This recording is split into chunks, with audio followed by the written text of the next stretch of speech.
bergegar tiang-tiang musuh, tiang-tiang rumah musuh, tiang-tiang istana-istana Kisra, tiang-tiang musuh-musuh Islam bergegar. Hari ini ratusan kali kita sebut Allah, Allah, hati kita pun tidak bergegar, Pak. Masya Allah. Kenapa? Kena kosong dari kebesaran Allah. Lah kita mau belajar, Pak. Mau belajar hari-hari bicara kebesaran Allah, kehebatan Allah, kekuatan Allah. Sehingga ini Allah hadir dalam hati kita. Maka kita dakwahkan hari-hari. Kita katakan bahwasanya Allah Khaliq, Allah menciptakan, Allah Malik, Allah yang memelihara, Allah Razik, Allah yang memberi rezeki. Satu ketika Nabi Sulaiman alaihissalam yang punya kerajaan yang begitu besar, begitu luas, minta izin kepada Allah untuk kasih makan makhluk. Namun Allah beritahu, kamu tidak akan mampu memberi makan makhluk. Maka dicoba setelah seminggu, Pak, panggil tentara jin segala macam. Namun Allah Subhanahu wa taala setelah mengumpul bergunung makanan, maka Allah Subhanahu wa taala perintahkan satu ekor ikan saja. Sekali telan makanan yang dikumpulkan Nabi Sulaiman ini habis, Pak. Merotok ini ikan. Nabi Sulaiman Allah beri lebih banyak daripada ini lagi. Kita tidak mampu mendatangkan rezeki, Pak. Yang bisa mendatangkan rezeki Allah. Raja Sulaiman begitu hebat, Pak. Begitu berkuasa pun tidak mampu memberi rezeki. Karena yang memberi rezeki siapa, Pak? Allah. Ini Allah Sami, Allah Basir, Allah Sami, Allah Alim, Allah mendengar, Allah melihat, Allah mengetahui, Allah mengawasi semua makhluk yang Allah ciptakan ini.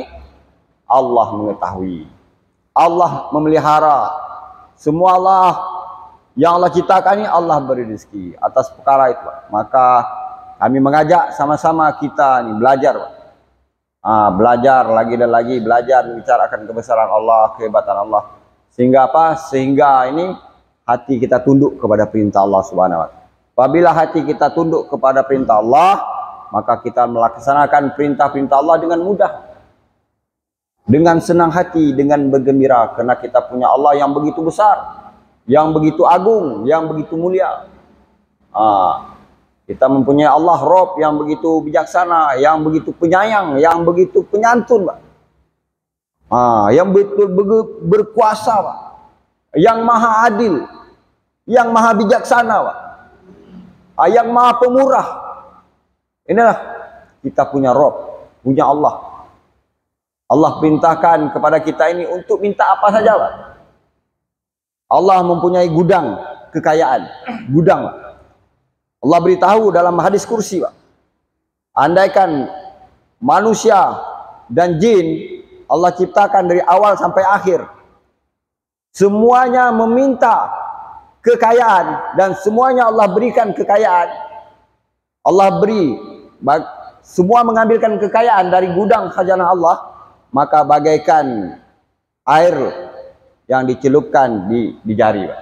Air yang dicelupkan melalui jari, dan satu tetes itulah kekayaan yang semua makhluk yang Allah berikan kekayaan. Sementara lautan itu masih tersimpan lagi kekayaan Allah Subhanahu wa taala. Begitu besar, Pak. Maka hari ini, maka kita inilah kebesaran Allah ini kita nak hadirkan dalam hati kita, kita nak dakwahkan, kita nak ceritakan lagi. Sehingga hari-hari kita tawajuh tunduk kepada Allah. Hari-hari tawajuh buat perintah Allah. Maka itulah, maka sahabat-sahabat Nabi Allah sahabat perintah Nabi memerintahkan sahabat-sahabat memperbarui iman, Pak. Memperbarui iman. Untuk apa? Untuk supaya iman ini tetap, Pak. Bagaimana ya Rasulullah kami memperbarui iman kami? Dengan mendakwahkan kalimat la ilaha illallah. Ini akan terperbarui iman kita. Dengan mendakwahkan kalimat, mendakwahkan kehebatan Allah, kebesaran Allah. Selama 4 bulan ini, Masya Allah, kami belajar. Jumpa siapa saja, di mana saja, selalu buat majelis membicarakan kebesaran Allah. Sehingga nanti pulang ke rumah mampu bicara kebesaran Allah. Kalau tidak latihan, Pak, tak kuat.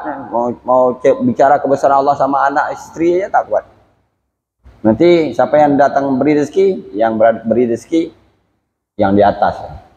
Nak sebut Allah aja tak kuat. Nak sebut Allah tak kuat, Pak. Kenapa? Tak ada latihan. Siapa yang beri rezeki Satu ketika kami jalan-jalan, Pak, jumpa satu ibu-ibu bawa anak dia masih bayi. Comelnya anak ibu, siapa yang kasih comel, Bu? Ah, ini comelnya datang dari sononya.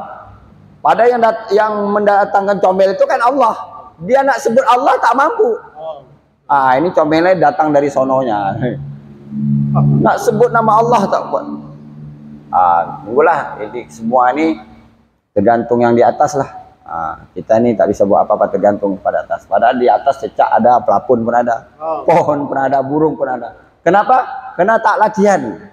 Maka itu sama-sama kita belajar, belajar untuk mendakwahkan lagi kebesaran Allah, keagungan Allah, sehingga keagungan Allah ini ada dalam hati kita. Maka sehingga kita mudah untuk membuat perintah-perintah Allah. Kenapa? Karena kebesaran Allah.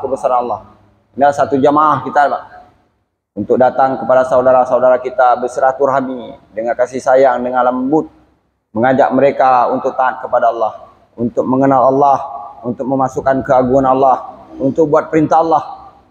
Kadang-kadang jumpa ada yang masam, ada yang tutup pintu, ada yang macam-macam. Orang ini sudah tak terkesan dengan suasana dan keadaan. Masya Allah. Mudah-mudahan kita bisa ikut juga untuk ambil bagian. Bersedia apa? Insya Allah. Kemudian ada yang tambah masa untuk kalau kebesaran Allah belum tertancap, maka kita tambah masa lagi. Itu bagaimana ini kebesaran Allah hari-hari kita bicarakan sehingga tertancap kebesaran Allah. Maka kita takut, apabila kebesaran Allah dalam hati kita, kita nak buat maksiat sedikit pun takut. Takut. Kenapa? Karena kebesaran Allah ada dalam hati kita. Jadi untuk bagaimana ini kebesaran Allah terus tertancap dalam hati, maka kita hari-hari nak buat 25 majlis. Bersedia semua insyaAllah? Subhanallah wa bihamdihi, subhanakallah wa bihamdika, asyhadu an la ilaha illa anta, asyhadu an la ilaha illa anta, asyhadu anna Muhammadan. Assalamualaikum warahmatullahi wabarakatuh.